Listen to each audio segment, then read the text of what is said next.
bienvenue à tous, merci d'être là. Je remercie le comité directeur d'organisation, je veux dire, qui a investi énormément de temps pour réussir ce salon 2025. Et merci également aux 180 bénévoles qui sont là pour assurer la venue du public. Et là, je vois ce fabuleux espace alpine qui rentre dans la thématique de notre salon cette année, puisque ce sont les mécaniques sportives.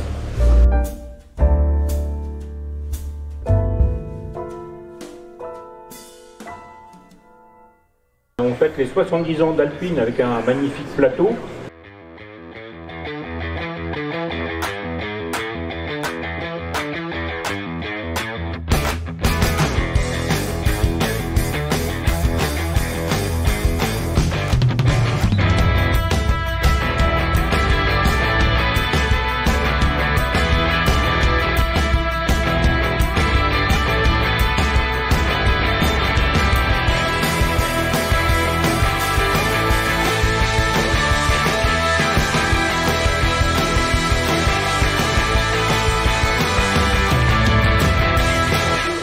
Bonjour Colette. Bonjour. Ici, on est au salon Rétro-Passion de Rennes Oui. pour sa 22e édition. Oui. Et on fête aussi les 70 ans d'Alpine. Oui. Et tu es propriétaire de cette très belle Alpine. Est-ce que tu peux nous en parler? Alors, c'est une Alpine A310 Pack GT, Oui. moteur V6, 150 chevaux. Une belle puissance déjà à l'époque. Oui. Et comment t'es venue cette passion pour Alpine et pour la voiture en général? Alors, déjà, mon père était mécanicien. Oui. Il avait que des filles. Ah, Et il nous faisait roder les soupapes à l'époque. en gros, À l'époque, oui. on avait 7-8 ans. Ah ouais, donc tu as débuté très tôt dans la mécanique. Voilà. D'accord. Et après, au fil des années, j'ai rencontré mon voisin, qui est devenu mon mari, passionné de mécanique, Aussi, qui avait une Dauphine préparée. déjà dans la même marque.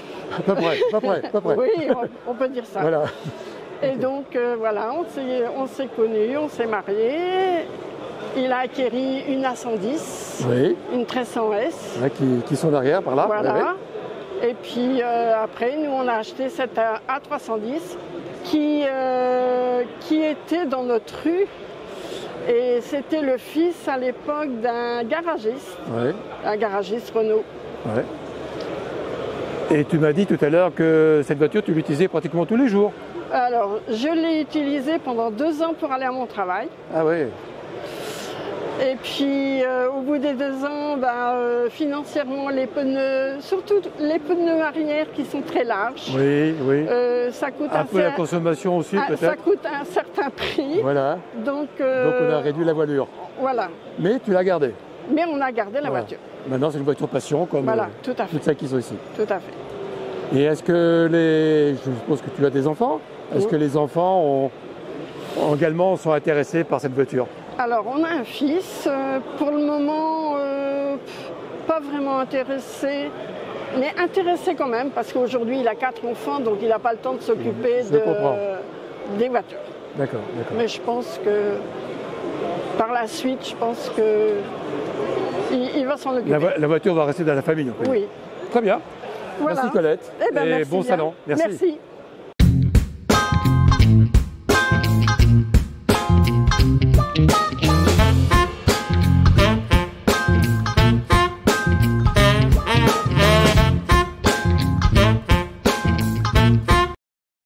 Alain, bonjour. Bonjour. Après Colette, ton épouse qui est juste derrière. Oui. Alain, toujours passionné de voitures, je dirais en général, mais particulièrement d'Alpine. Bien Comment sûr. est venue cette histoire chez toi?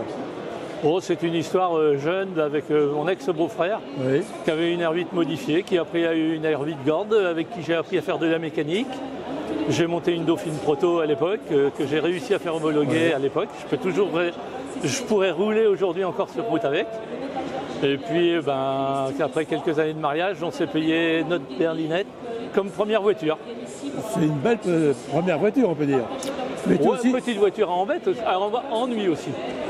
mais aussi je crois que tu as une passion du côté de la mécanique. Ah, tout à fait. La preuve, Que c'est que... madame conduit, mais toi tu te mets les mains dans Tout le à fait. cambouis.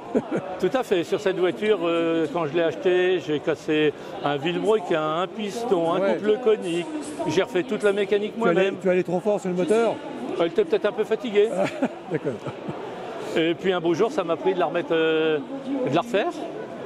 Et il y avait un passionné d'Alpine à l'époque, un des premiers vraiment garages fondateurs de club Alpine, qui m'a bassiné pour que je la remette le plus en origine possible.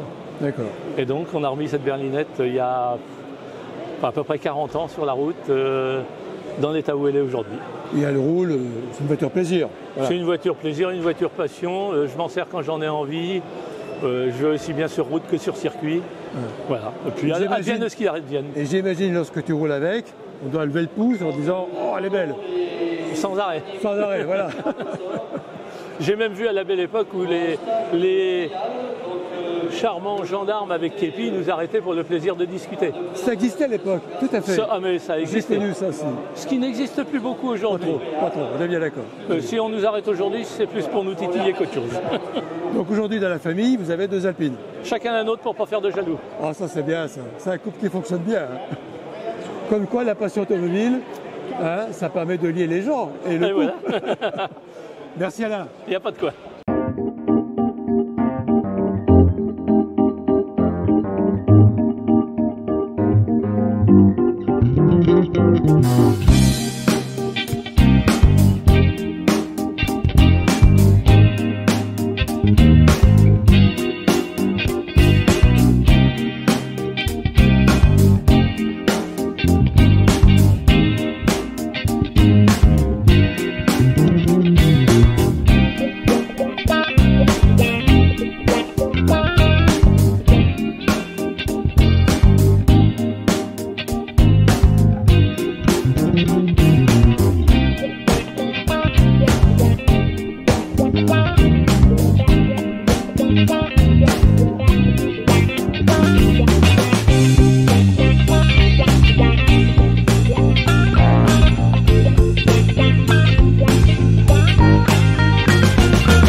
Jean-Claude Andouet, bonjour. Bonjour. Merci de nous accorder cette interview. Parce que vous êtes quelqu'un de très demandé à ce salon. Avec le prix, au prix que vous me payez, là, bien sûr. je serais malvenu de ne pas accepter. Hein. Je plaisante. Bien sûr. Alors, on est entouré d'Alpine, on fête les 70 ans, on en a Oui. parlé tout à l'heure avec des propriétaires. Oui. Vous, en tant que pilote, vous avez une histoire avec Alpine extraordinaire. Est-ce que vous pouvez nous raconter un petit peu des anecdotes ou des choses qui vous ont marqué, qui est liée à la passion de la marque Alpine? Oui, mais malgré tout, même si on ne m'a pas toujours aidé, je veux dire, je suis quand même le pilote qui a ramené le plus de victoires à Alpine. Donc, c'est quand même quelque chose dont je peux être satisfait quand même. Hein. Vous pouvez en être fier. Oui, en aussi. tout cas, voilà. Et puis, je vais vous dire que, en réalité, moi, je vous l'ai dit tout à l'heure, j'avais eu une proposition de Jean-Luc Lagardère fantastique et tout. Et après les routes du Nord où j'avais surpris tout le monde, et Jean-Pierre Beltoise m'avait téléphoné. Mais j'étais tellement amoureux des Alpines, et quand je passais à Paris, que je me rappelle une année, je vois un peu avant, je vois une Alpine de l'autre côté, avenue de la Grande Armée, ça je suis remonté, je suis allé la caresser. La caresser carrément. Comme si je caressais une femme. Oh, extraordinaire. Non, vous ne pouvez pas savoir. Oui. C'était, ça me faisait rêver cette voiture, et voilà. Mais à l'époque, la Jet aurait été à la hauteur pour se défendre aussi. Mais bon, j'étais amoureux des... Et alors, Jean-Luc Lagardère, d'ailleurs, pendant un certain temps, il m'en a voulu. C'est vrai qu'il m'avait fait une proposition tellement chouette par rapport... Et je suis rentré dans des conditions économiquement épouvantables chez Alpine. Mais enfin, voilà. Mais en tout cas, j'ai fait quand même une moisson de victoires, voilà. Et puis, en 73, je gagne la première épreuve du championnat du monde actuel, en 73, bien qu'on m'ait crevé le pneu volontairement au départ du deuxième Turini et tout C'est ça. très sympathique ça. Oui, non, mais enfin, on m'en a fait plein, vous savez.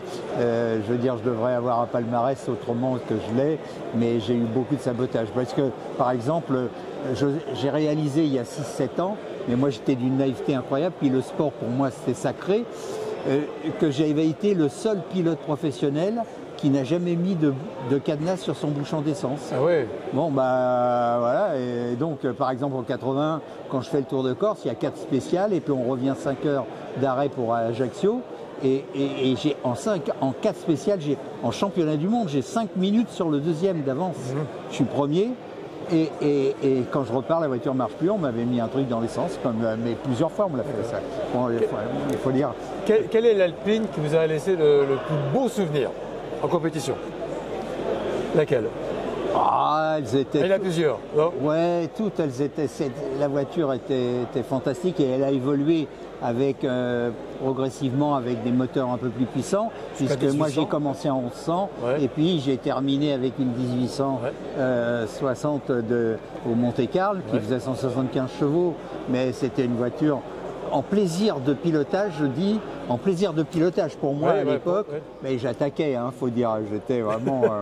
mais moi, c'était le summum de plaisir. Et je vais vous dire une chose, je vais faire une confidence. Oui. Souvent, à la Coupe des Alpes, par exemple, c'était un rallye qui était très très dur ou tout ça, mais où on ne dormait pas, mais à la fin des courses, souvent, j'avais pas envie que ça s'arrête.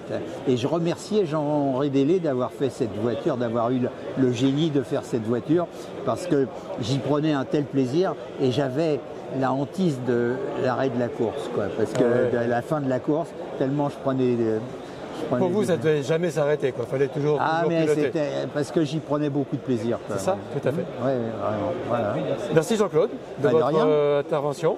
Et bon salon, et à bientôt sur d'autres circuits. Et alors, en plus, je vous ai peut-être pas laissé mon numéro de compte en banque, vous m'aviez fait une telle proposition. Non, je plaisante, c'est pas vrai. Merci Jean-Claude, merci.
Dominique Benoît, bonjour. Merci de nous accueillir sur votre stand avec cette Mercedes 190 SL qui vous appartient et dont on fête les 70 ans aussi. Cette année, ouais, absolument. Quelle est l'histoire de votre voiture? Alors cette voiture, on l'a acquise voilà 4 ans. Nous étions déjà Mercedes, on a eu une pagode précédemment. Très jolie. Bon, malheureusement, elle a eu un destin un peu sinistre puisqu'elle a brûlé dans un hangar qui a été complètement détruit. Et j'ai perdu une jolie 2 chevaux qui venait de mon père aussi, que j'aimais beaucoup, mais bon, c'est comme ça. Ouais. Et donc, je voulais plus de voiture de collection, ça m'avait un peu bloqué en fait, cette histoire. Et un jour, sur un terrain cher, je vois cette voiture à vendre avec le commissaire priseur qui en faisait l'éloge sur YouTube. C'était une vente qui avait lieu à Nantes une dizaine de jours plus tard. Ouais. Et donc, j'ai suivi cette vente. Et bon, c'était pendant le Covid. Il y avait vraiment peu de monde parce que c'était l'époque du couvre-feu. La communication avait été assez mal faite et peu de gens participaient à la vente. Et puis j'ai eu la chance de pouvoir l'acquérir voilà maintenant 4 ans. D'accord. C'est un véhicule que l'on aime beaucoup et qu'on a acquis à 2 parce que mon épouse a pris des parts dans la voiture comme une société un peu, chacun nos parts. Et bravo parce qu'une femme au volant, c'est d'ancienne, ça court pas les rues on peut dire quelque part. Elle appartenait à Olivier Panis. Le pilote bien connu, oui. Voilà, et ça me faisait très plaisir d'avoir cette conduite entre les mains et de ce véhicule. Donc Et quand vous sortez ensemble pour une balade quelconque, vous partagez les distances entre vous deux? Oui, ça arrive. De façon équitable, je dirais. Voilà. Non, mais avec, on a grand plaisir à être sur les routes et d'entendre le moteur, les vibrations de cette voiture. Surtout cheveux au vent. Oui, cheveux au vent, oui, bien sûr. Oui, surtout pour moi.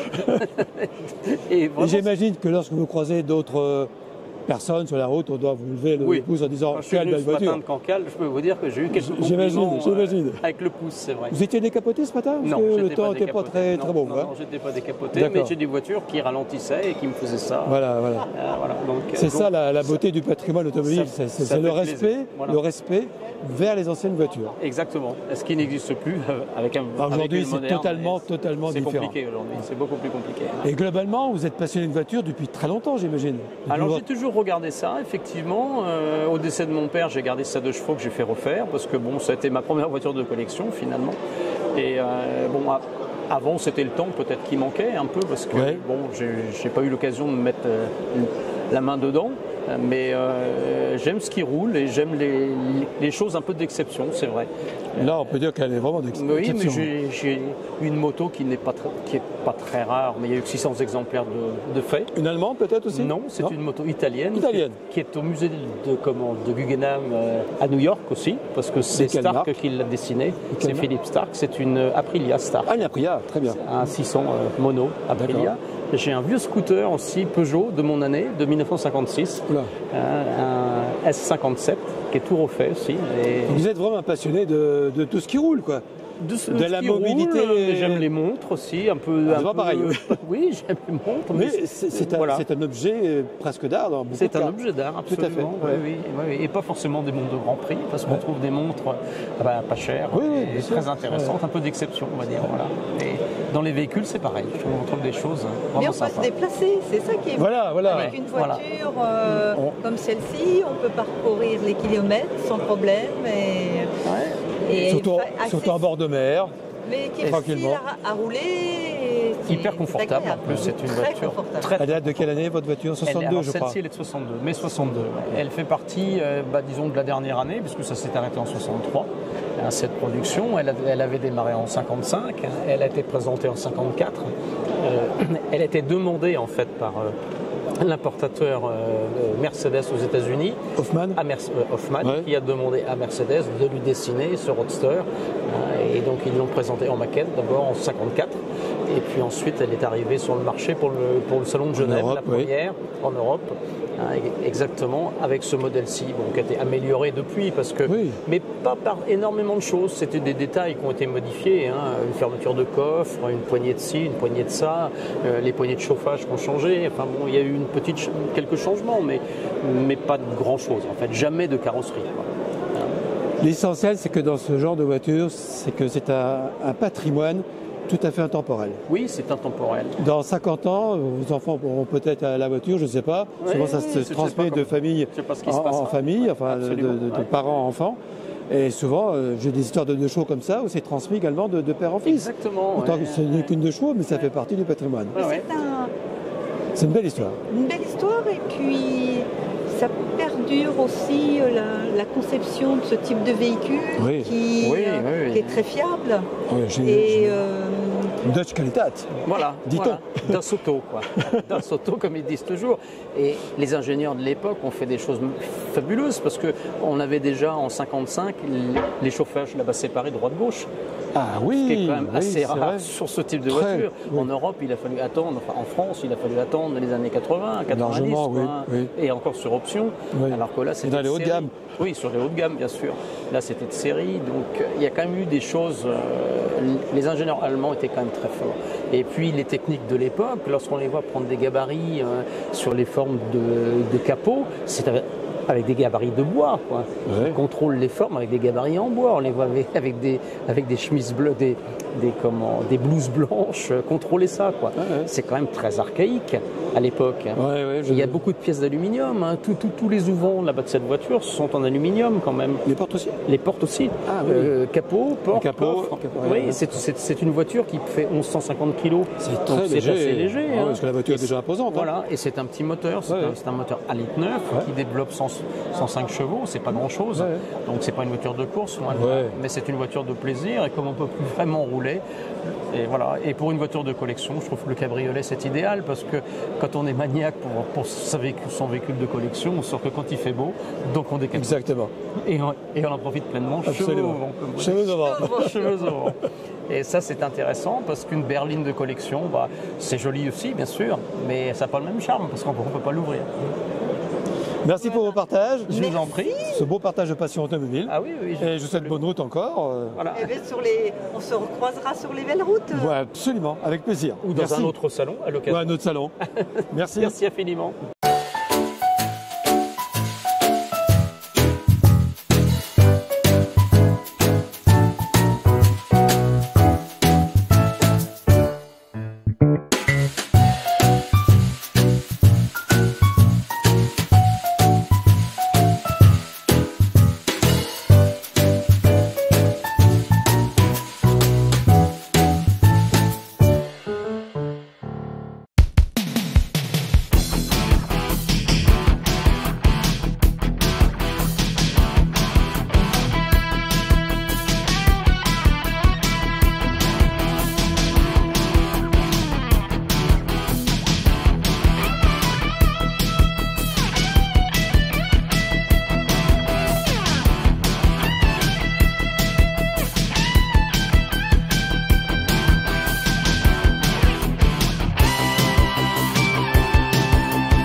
L'année dernière, on avait fêté les 90 ans de l'attraction. Cette année, les 70 ans de l'ADS. On reste toujours un peu dans le thème Citroën.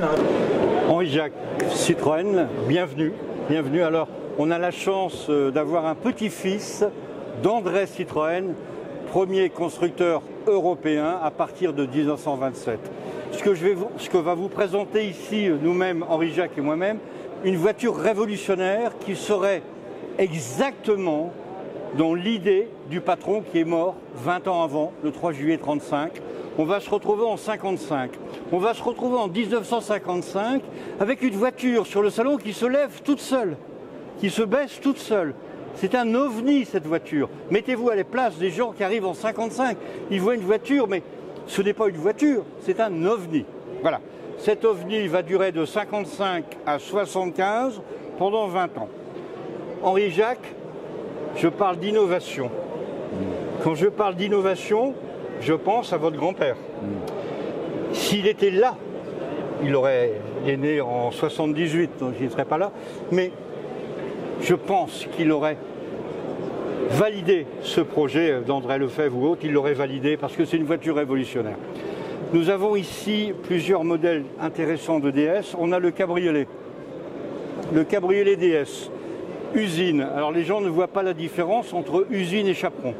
Citroën a donné à Henri Chaperon la possibilité de fabriquer ce qu'on appelle le cabriolet usine, qui est celui-là, même s'il est signé par Chaperon, à un prix qui valait 1,9 fois le prix de la DS Palace. D'accord ? Cette voiture était moins chère que celle signée avec le logo du coq chaperon, qui était différente au niveau des lignes. On retrouve sur le cabriolet DS une porte rallongée de 12 ou 15 cm par rapport à la berline, et on va trouver le même capot avant, les mêmes ailes qui vont évoluer en fonction des phares directionnels ou non. Voilà, on va retrouver les mêmes ailes. On a ici une voiture qui doit faire 100 chevaux SAE, 100 chevaux SAE, 12 chevaux fiscaux. C'est une voiture, je peux vous dire, à vivre, exceptionnelle, parce que j'ai fait des rallyes internationaux avec la même voiture, cabriolet, 130 km/h sur autoroute, en douceur. Henri-Jacques, parlez-moi d'innovation du grand-père qui l'aurait fait. Concernant la DS, vous avez tout dit. J'ai rien à rajouter. Vous avez décrit cette voiture qui est une voiture d'un autre temps, qui n'a jamais été copiée, qui n'a jamais été égalée et qui a vraiment marqué son époque et qu'on a essayé de faire gagner le prix de la voiture du siècle en l'an 2000. À l'époque, les internautes, il y en avait déjà, ont voté au niveau international. Et la DS, avec 2 autres Citroën d'ailleurs, s'est retrouvée dans la shortlist des 20 voitures préférées. Et ensuite, c'était des journalistes de l'automobile qui votaient parmi les 20. Et avec la société Citroën, on a fait le nécessaire pour faire gagner la DS. Il y avait même un livre qui a été écrit à l'époque. On a fait des voyages ici et là pour convaincre les journalistes qu'il fallait voter pour la DS. Et hélas, il y avait tellement de journalistes américains qui votaient qu'on s'est rendu compte qu'on ne pouvait pas gagner, mais la DS est quand même arrivée en 3e position. C'est la Ford Model T qui a gagné et en 2e la Mini Austin. Alors concernant l'innovation, il est une information que peu de gens connaissent, c'est que André Citroën avait donné comme instruction à ses équipes, dès le début de la production automobile, d'être en avance de 5 à 10 ans sur les concurrents. Disait-il qu'avec une telle avance, la situation était plus facile parce que les concurrents ne pouvaient pas faire face justement à toutes ces inventions de Citroën. Et cette instruction, cette manière de penser, en fait, elle s'est retrouvée dans toutes les équipes Citroën bien après le décès d'André Citroën en 1935. Et c'est pour ça que cette entreprise a été si créative, si créatrice. Et c'est pour ça que c'est la marque qui est la plus collectionnée au monde, parce que c'est elle qui a produit le plus de voitures mythiques, le plus de voitures iconiques. Alors au début, la Tipa, qui est un peu moins connue, mais c'est la première voiture, mais assez vite, il y a eu la voiture tout acier, la Rosalie, les Otochny qui ont fait la traversée du Sahara, la croisière noire, la croisière jaune, et puis la grande invention d'André Citroën, la traction avant. Et après lui, la 2 chevaux, la DS dont on parle, mais aussi la SM, la Méhari, la XM, la GS, la liste est vraiment longue. Donc c'est vraiment une entreprise qui a marqué le XXe siècle grâce à cette création de modèles qui étaient vraiment différents de tout ce que faisait la concurrence. On pourrait dire quelque chose sur le catafalque d'André Citroën le 3 juillet 1935. Louis Renault, le concurrent, dit, en offrant une gerbe de lys, dit « Cet homme, je lui dois tous mes hommages, il m'a toujours empêché de dormir. » Quand on parle d'innovation, il y en avait un que ça chatouillait, c'était Louis Renault, et que ça chatouillait énormément. Et cet homme m'a toujours empêché de dormir. C'est bien dans l'innovation. Exactement, c'était l'innovation dans tous les domaines, dans le domaine de la publicité, dans le domaine du marketing, parce que comme dit le fameux publicitaire Jacques Séguéla, c'est André Citroën qui a inventé tout le marketing moderne, qui a inventé toute la publicité moderne. Il suffit de voir les actions dont on se rappelle encore, enfin on se rappelle après avoir lu tous les livres qui ont été écrits sur l'histoire, et la Tour Eiffel qui pendant 10 ans avait le nom Citroën, la plus grande publicité, la plus haute publicité de l'histoire du monde, mais aussi les croisières que j'ai mentionnées, l'illumination des monuments de Paris, les panneaux de signalisation sur toutes les villes en France, et puis toutes les actions qui étaient menées ici et là pour faire du bruit en permanence, pour faire connaître la marque. Et comme a dit un journaliste récemment, c'est en fait André Citroën qui a inventé le buzz. Alors tout ça pour dire une chose, pour conclure, que la vie et l'œuvre d'André Citroën sont si marquants, sont si exceptionnels, que ça mérite la démarche que j'ai entamée de faire entrer André Citroën au Panthéon, pas simplement pour son apport à l'industrie, mais aussi par son apport à la société, avec une politique sociale d'avant-garde, avec un rôle accru qui était donné à la femme, et puis cette recherche de l'excellence technologique. Et aujourd'hui, dans le contexte actuel, où justement on est en train de réindustrialiser la France, vous avez André Citroën qui coche la case, la recherche de la cohésion sociale, André Citroën coche aussi la case, le renforcement du rôle de la femme et la recherche de l'excellence technologique, il coche aussi ces cases. D'autant plus que c'est quelqu'un qui est issu de l'immigration, puisque André Citroën, peu de gens le savent, devient français à l'âge de 18 ans pour pouvoir entrer à Polytechnique. Et tout ça autour d'une famille qui est très européenne, puisque André Citroën, son père était hollandais, sa mère était polonaise, lui épouse une italienne. Et si on va chercher plus loin, ma mère était hongroise, naturalisée suédoise. Moi, je suis né en Espagne, j'ai un beau-frère qui est danois, etc., etc. Donc, on a une famille qui est vraiment européenne. Donc, tout est là pour que le président de la République, un jour, et j'espère que ce sera bientôt, décide qu'André Citroën entre au Panthéon, parce que ça serait un beau message, un message positif à transmettre à la France et aux Français. Merci Henri-Jacques, ça nous fait vraiment plaisir d'avoir la famille Citroën. Et puis demain on continue avec l'illumination de la Tour Eiffel. On a exposé une B10 de 1925 pour fêter le 100e anniversaire de la Tour Eiffel au centre des Vieux du Volant. Bonjour Pierre. Bonjour. Ici au salon donc Rétro-Passion de Rennes pour sa 22e édition. Oui. Et tu es propriétaire de ce cabriolet DS. Est-ce que tu peux nous en parler un peu? Alors c'est donc un cabriolet DS21 usine que je possède depuis pratiquement 50 ans, puisque je l'ai acheté... Pratiquement un demi-siècle. Presque un demi-siècle. Ouais. Je l'ai acheté à la naissance de mon troisième fils en 1976. Et c'était une voiture de famille. On partait en vacances avec, on remontait dans la famille dans le Nord avec, les trois enfants derrière, le dernier né dans son couffin entre les deux.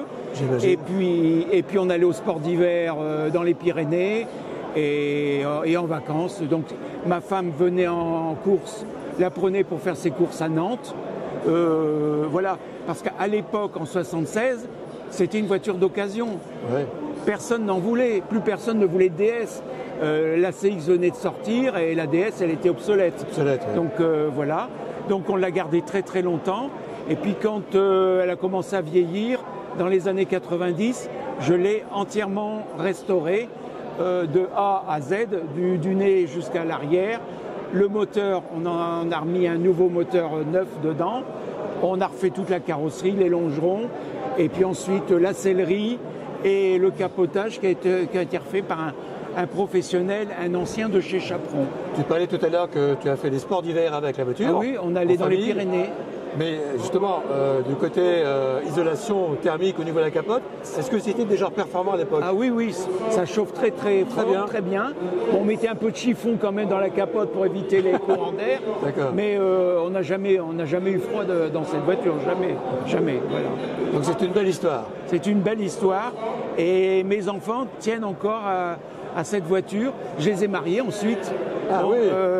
Les trois enfants se sont mariés dans la voiture, et je me souviens de ma belle-fille, une de mes belles-filles qui m'a dit « Oh, c'est mon carrosse ». Et voilà, donc bon, après elle a fait bien d'autres mariages chez des neveux ou des cousins. C'est vraiment une très belle voiture pour les mariages. En gros, elle a combien de kilomètres cette voiture? Alors je ne peux pas dire parce que le compteur a déjà été changé et le moteur a été changé. D'accord. Voilà. J'imagine que les enfants vont la reprendre par la suite. Ah bah ça, ils m'ont dit papa. Ce sera un héritage. J'ai dit en héritage, j'ai dit vous pourrez payer les droits de succession avec. Ah non, non, non, papa, on va la garder, on va marier nos enfants dedans. Bon, alors, donc mes petits-enfants peut-être se marieront dedans. Voilà. Mais on lui souhaite une très longue histoire, cette voiture. Oui, oui, oui. Je pense qu'elle le mérite. Parce que, et pratiquement, c'est une deuxième main. Moi, puisque je l'ai acheté en première main. D'accord, d'accord. Voilà. Une très belle histoire, peut-être encore à demi-siècle en plus. Pourquoi pas avec les enfants? Pourquoi pas avec les enfants et petits-enfants. Voilà. Merci. Voilà, merci. À bientôt. À bientôt. Merci.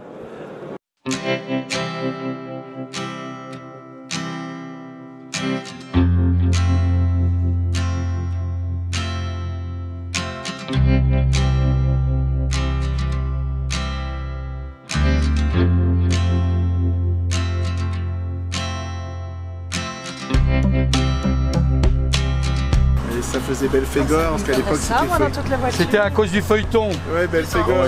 Je vais me mettre au volant là quand même. Vas-y. Je vais faire un tour. Vous avez les clés? Attention à ta jambe là. T'aurais dû te mettre sur l'autre. Ouais. Voilà, il va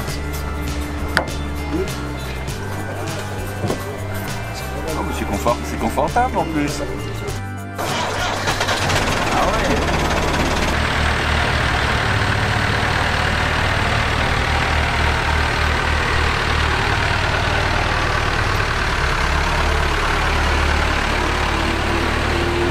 Sur le stand des Vieux du Volant, les 100 ans de l'illumination de la Tour Eiffel.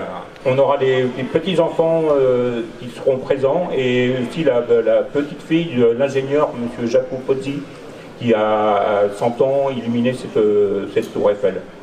Le fils de Bernard Citroën, qui est également le fils d'André Citroën, donc le petit-fils. Hier, on a eu ton grand frère à l'inauguration, Henri Jacques. Et alors, quelqu'un que personne ne connaît, que moins de monde connaît, mais que je connais beaucoup, André de Saint-Sauveur. Vous allez me dire, mais il n'est pas Citroën. Mais si, sa maman, Jacqueline, a épousé Raphaëlis de Saint-Sauveur. Donc, petit-fils d'André Citroën, qui a le privilège d'être né juste avant la guerre, 38. Voilà. Bon. C'est un jour exceptionnel parce que recevoir des amis Citroën, et Dieu sait si ça fait 55 ans que je suis dans les Citroën, je ne fais pas partie de la famille, mais je suis très content de pouvoir présenter la réalisation d'un homme extraordinaire et d'un autre homme extraordinaire qui est ton grand-père Véronique. Alors, on est en 1889, on est à l'exposition universelle et il va falloir à un moment donné, André Citroën a 11 ans. Il a 11 ans et il est fada déjà de la Tour Eiffel. Il est extraordinairement omnibulé par Jules Verne. Et tous ces récits vont l'amener à devenir un constructeur d'automobiles en 1919. Et arrive 1923, la présidence du conseil d'administration de la Tour Eiffel a été donnée à un monsieur Thomas qui succède à Gustave Eiffel qui est mort auparavant. Et ce monsieur Thomas a une idée en tête extraordinaire. Je suis responsable de la Tour Eiffel. Est-ce qu'on ne pourrait pas faire quelque chose d'exceptionnel sur la Tour Eiffel? Et la lumière jaillit de se dire on va illuminer la Tour Eiffel. C'est très compliqué d'illuminer la Tour Eiffel. Il faut l'autorisation de la mairie de Paris. Et il y a un monsieur Jaco Pozzi, un jour, c'est extraordinaire ce que je vais vous raconter, Fernando, il fait antichambre dans le bureau d'André Citroën au quai de Javel. Pas moyen de rencontrer André, parce que André est une personne très occupée, on est en 1925, on est en plein boom de la voiture tout acier. Et finalement, Georgina arrive dans le bureau d'André Citroën, et avant de rentrer dans le bureau de Citroën, il dit au grand-père de Véronique, mais qu'est-ce que vous faites là? Ah, ben Madame Citroën, j'aimerais rencontrer votre mari. Mais pourquoi? J'ai un projet. 240 000 ampoules 600 km de câbles vus à 70 km de Paris, l'illumination de la Tour Eiffel avec le double chevron. Fernand Jacopozzi n'a pas tout dit.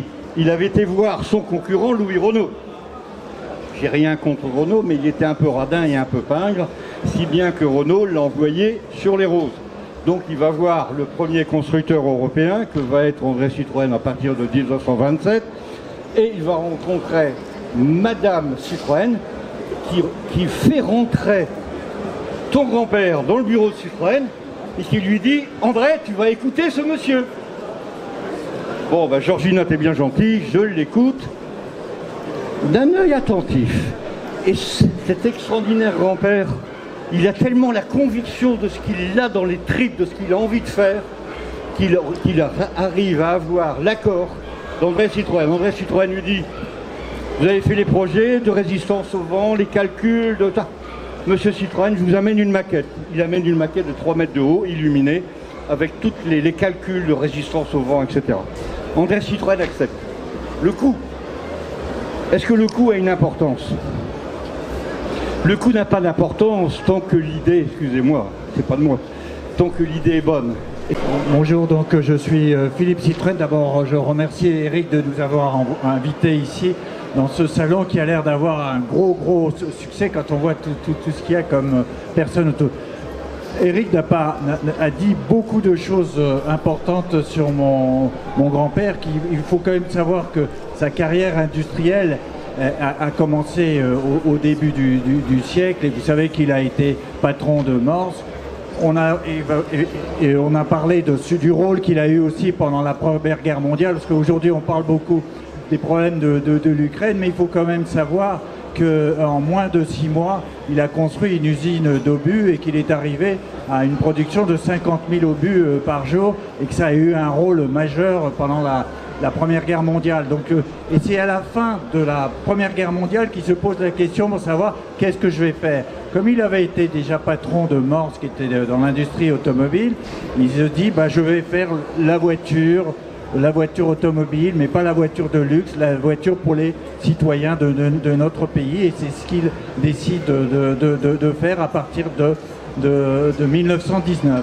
Ensuite, il faut savoir que c'est quelqu'un qui en matière industrielle a eu un rôle majeur à ce moment pour la France, mais surtout qu'il y avait aussi le côté publicité.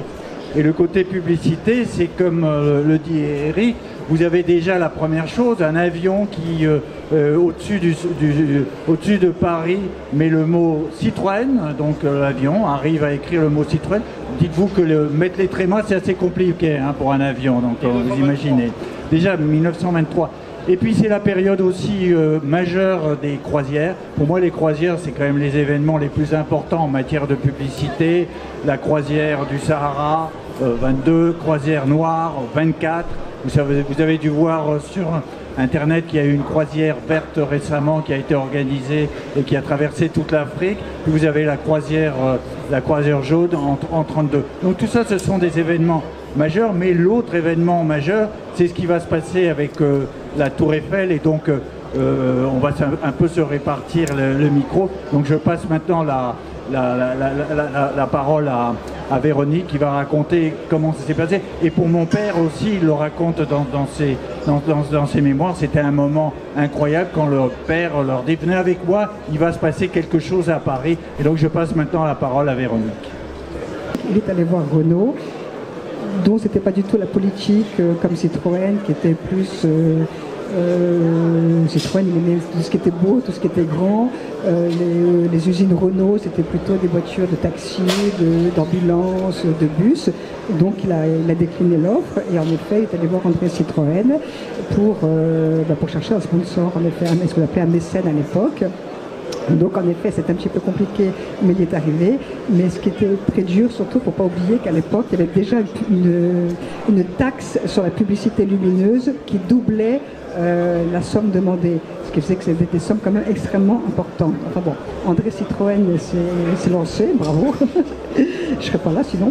Et du coup, en 15 jours, il a fallu éclairer donc la première phase. La première phase qui a été éclairée était celle du Trocadéro, avec en effet André Citroën qui s'illuminait tous les 9 éclairages. Il y avait 9 éclairages différents qui s'allumaient de façon aléatoire. Donc en fait les Parisiens, les gens qui visitaient l'exposition ne savaient jamais quelle illumination il y allait avoir. Donc devant le succès, en fait il a éclairé la deuxième face qui était du côté de la Bourdonnais en 15 jours. Donc il fallait quand même rajouter, il y avait quand même 250 000 ampoules qui étaient vissées une à une par les ouvriers. Et mon grand-père avait une équipe de 12 électriciens qui ont peur et qui ont refusé de monter sur la tour Eiffel parce que c'était quand même à 300 mètres. Et du coup, il a demandé aux gabiers de la marine et aux clowns, tous les funambules en fait, de faire le travail. Donc pendant 15 jours, 3 semaines, ils ont monté tous les lettres Citroën. Il faut savoir que chaque lettre faisait 30 mètres de largeur sur lesquelles étaient donc vissées 250 000 ampoules. Il y avait également des comètes, il y avait également énormément de choses. Et 3 semaines après, il a éclairé la 3e face qui était du côté de Grenelle. La 4e face, contrairement à ce qu'on pourrait croire, n'a jamais été éclairée.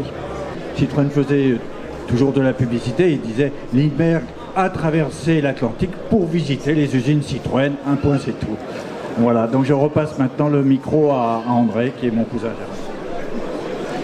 Merci, l'automobile était pour moi plutôt une corvée car elle tombait tout le temps en panne. C'était pas des Citroën.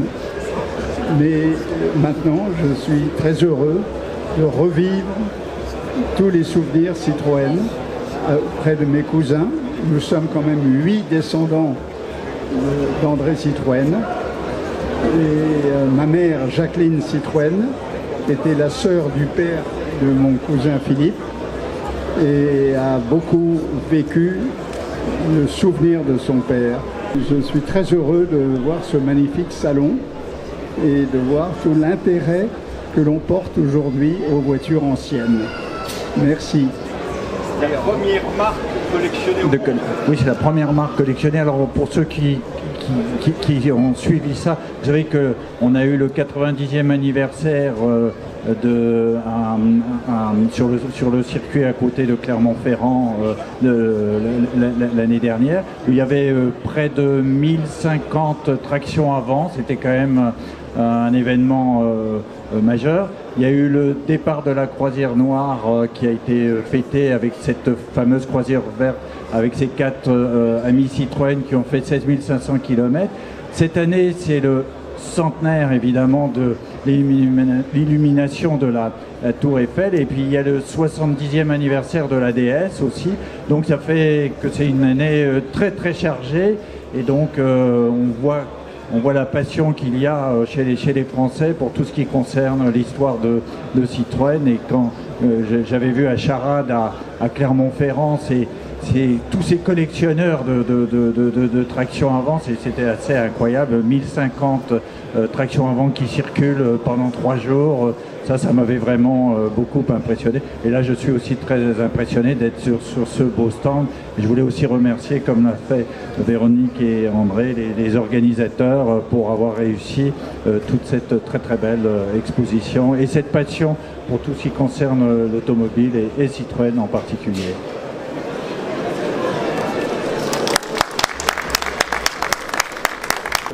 Quand on innove, et j'ai dit à ton frère hier, Henri Jacques, on était dans les 70 ans de la DS.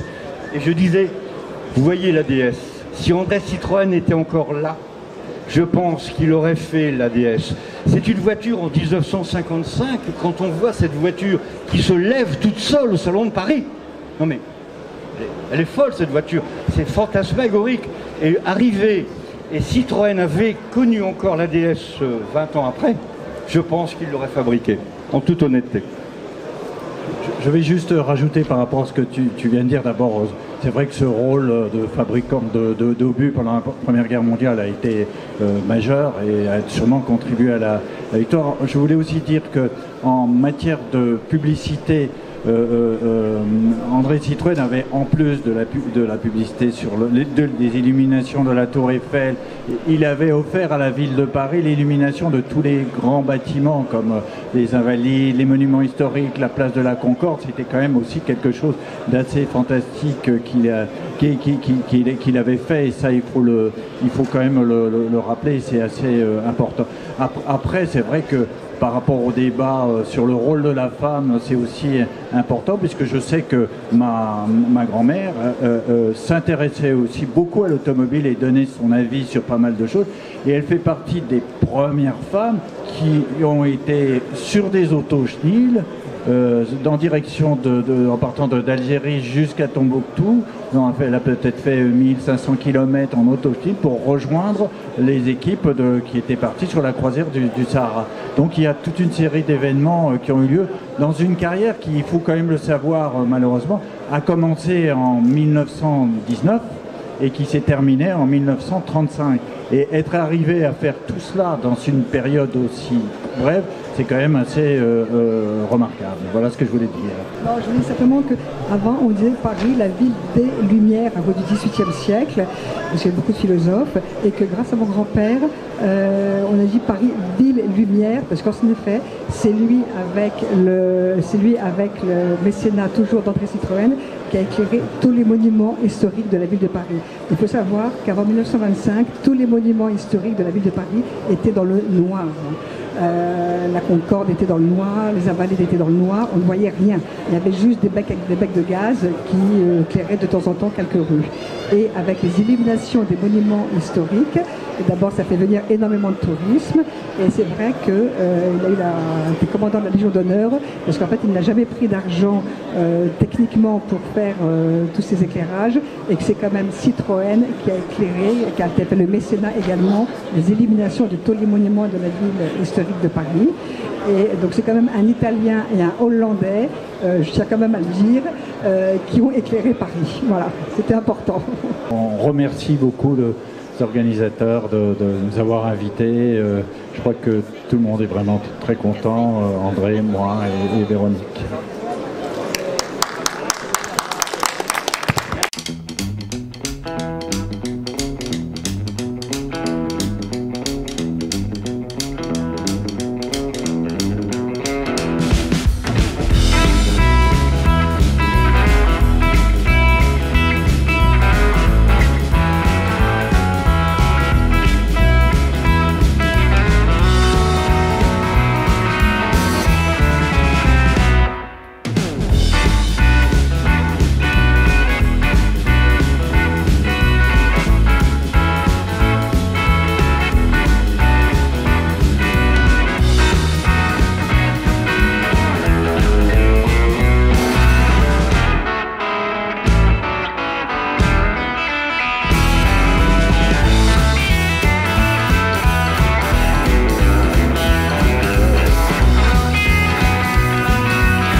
Stop déjà.